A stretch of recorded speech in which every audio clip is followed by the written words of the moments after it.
Hi అండి. Welcome to Sri thoughts. ఈరోజైతే నేను మీ ముందుకి మరొక మంచి వీడియోతోటైతే వచ్చేసాను. ధనుర్మాసం అంటే దేవుడిని అత్యంత దగ్గరగా ప్రార్థించడానికి అనువైనటువంటి మాసం అని అర్థం. ఈ మాసం శ్రీ మహావిష్ణువుకు ఎంతో ప్రీతికరమైనటువంటి మాసం. మరి ఈ మాసంలో లక్ష్మీదేవి యొక్క కటాక్షం కావాలి అనంటే ఆడవారు గాజులలో ఎటువంటి రంగు గాజులను వేసుకోవాలి, గాజులు అసలు ఎలా వేసుకోవాలి, ఏ రంగు గాజులను వేసుకోవాలి, ఏ కలర్ గాజులు వేసుకోకూడదు, ఎలాంటి గాజులను వేసుకోవాలి అనేటటువంటి విషయాన్ని ఈరోజు మనం ఈ వీడియోలో పూర్తిగా తెలుసుకుందాము. శ్రీ మహావిష్ణువుకు ఎంతో ఇష్టమైనటువంటి ఈ మాసంలో లక్ష్మీదేవి ప్రసన్నం కావాలి అనంటే ఎటువంటి గాజులు వేసుకుంటే లక్ష్మీదేవి యొక్క అనుగ్రహం కలుగుతుందో ఇప్పుడు మనం ఈ వీడియోలో పూర్తిగా తెలుసుకుందాము. మన తెలుగు నెలల ప్రకారం ధనుర్మాసం మార్గశిర పుష్య మాసాలలో వస్తుంది. మాసాన మార్గశీర్షోహం అని భగవద్గీతలో శ్రీకృష్ణుడు అంటాడు. అంటే ఈ మాసం అతని విభూతులతో ఒకటి అని అర్థం. ధనుర్మాసం సాధారణంగా డిసెంబర్ 12 లేదా 16 తేదీల మధ్య వస్తూ ఉంటుంది. దీనిని నెలకంట పట్టడం అని కూడా అంటూ ఉంటారు. మన తెలుగు వాళ్ళు ఎక్కువగా నెల పట్టడం అంటూ ఉంటారు. మనం జరుపుకునే పనులు పండుగలని చంద్రమానం అనుసరించి జరుపుకునేవే. అయితే సంక్రమణములు మాత్రం సూర్యగమనం ఆధారంగా జరుపుకుంటూ ఉంటాము.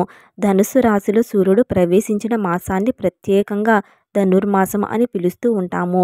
ఇది చైత్రాది 12 మాసాలలో లేదు. ఈ మాసాన్ని చాపము, కోదండ, కర్మక శూన్య మాసము అని కూడా అంటారు. ధనుర్మాసం అనేది స్త్రీల సౌభాగ్యమును పెంచేటటువంటి మాసం. అందుచేతనే సౌభాగ్యవతులందులో స్త్రీలు, పెళ్లి కాని ఆడపిల్లలు ఈ ధనుర్మాసం ఎప్పుడు వస్తుందా అని ఎదురు చూస్తూ ఉంటారు. సంక్రాంతికి ముందు వచ్చే 30 రోజులను ధనుర్మాసమని అంటూ ఉంటారు.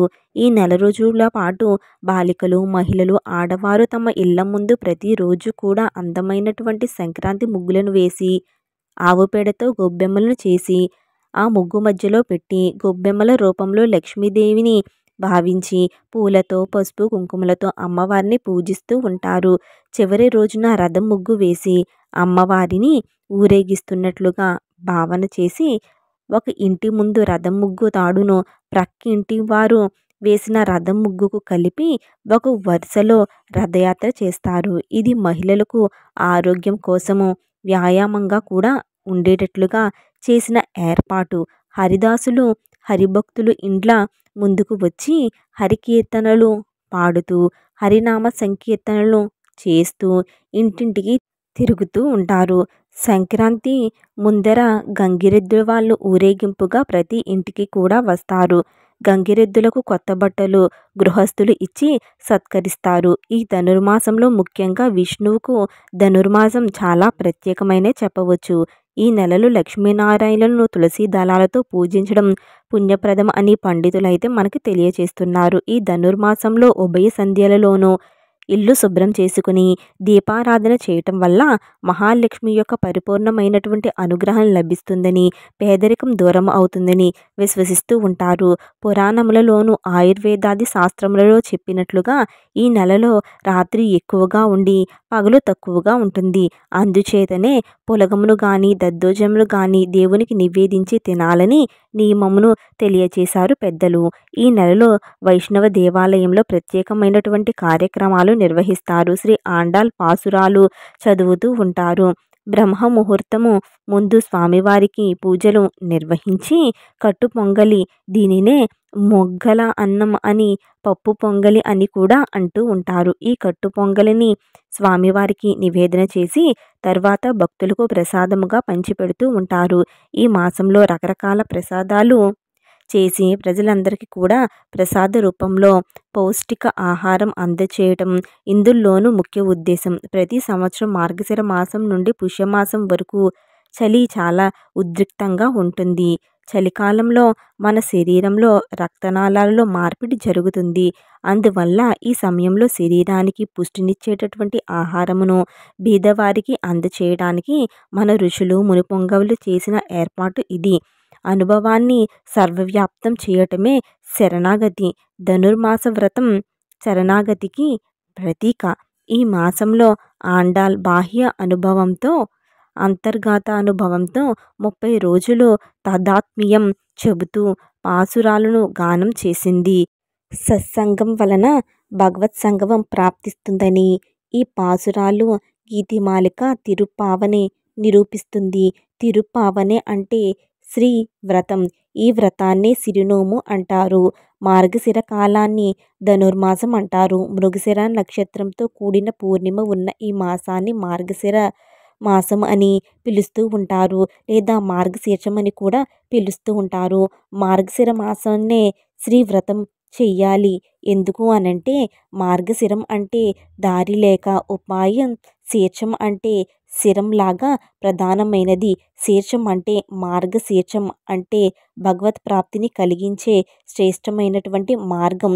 ఉపనిషత్ సిద్ధాంతాన్ని అనుసరించి ప్రాప్తి వ్రతమే ధనుర్మాస వ్రతం. ఉపనిషత్ భాషల్లో ధనుస్సు అంటే ప్రణవం. ఇది పరమాత్మను ఉనికిని తెలియచేసే నాదం, సామవేద సారం. నాదంలోనే ధనుర్మాసంలో గోదాదేవి తన పాసురాలను గానం చేసి దైవాన్ని చేరుకుంది. సాధారణంగా ఈ ధనుర్మాసంలో ఆడవాళ్ళు అలంకరణ చేసుకోకూడదని శాస్త్రాలలో చెప్పారు. ఈ ధనుర్మాసం నెల రోజులు కూడా కళ్ళకు కాటుక పెట్టుకోకూడదు, జడలో పువ్వులను పెట్టుకోకూడదు. కానీ చేతులకు గాజులను మాత్రం తప్పనిసరిగా వేసుకోవాలి. ముఖ్యంగా ధనుర్మాస వ్రతాన్ని చేసేవారు తప్పక ఈ నియమాలు పాటించాలి. అయితే ధనుర్మాసంలో ప్రత్యేకమైన రంగులో ఉండే గాజులను ధరిస్తే లక్ష్మీదేవి అనుగ్రహం కలుగుతుందని పండితులు చెప్తూ ఉన్నారు.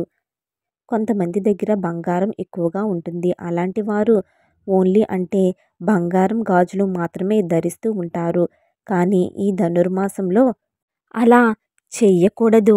నిజానికి బంగారు గాజులు ధరించడం మంచిదే, కానీ బంగారు గాజులతో పాటుగా మట్టి గాజులు కూడా తప్పకుండా వేసుకోవాలి.